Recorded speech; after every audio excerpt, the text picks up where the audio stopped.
আসসালামু আলাইকুম, আমি মোহাম্মদ তাহসিন, ক্লাস 3 আরবিক শিক্ষক। তো এই সপ্তাহে আমরা 6 নং লিসেন প্ল্যান নিয়ে আলোচনা করব। 6 নং লিসেন প্ল্যানে আমরা 3টি হরফ পড়াবো। একটি হচ্ছে সিন, শিন, সাদ। তো প্রথমে আমাদের আলোচনা করছি সিন হরফটা নিয়ে। সিনে সাআতুন, সাআতুন অর্থ ঘড়ি, সাআতুন সামনে রেখে, কাজ করি সময় দেখে। তো যখন আমরা বাসায় পড়াবো ওদেরকে ছন্দ আকারে পড়াবো, যেভাবে আমি আপনাদেরকে বলছি। এরপরে হচ্ছে শিন, শিনে শামসুন, শামসুন অর্থ সূর্য, শামসুন উঠে ভোরবেলা, পাখিরা সব করে খেলা।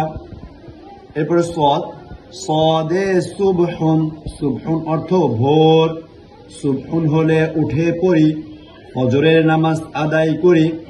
এই ছিল 6 নং লিসন প্ল্যানের আলোচনা। তো বাসায় যখন পড়াবেন ছন্দ আকারে পড়াবেন, জানি বাচ্চাদেরকে মুখস্থ করতে সুবিধা হয়। আর যদি কোনো কিছু না বুঝে থাকেন তাহলে ইনশাল্লাহ ক্লাসে আমাদের জিজ্ঞাসা করবেন বা আমাদের সাথে আলোচনা করবেন, আমরা বলে দেওয়ার চেষ্টা করব। আসসালামু আলাইকুম রহমতুল্লাহ।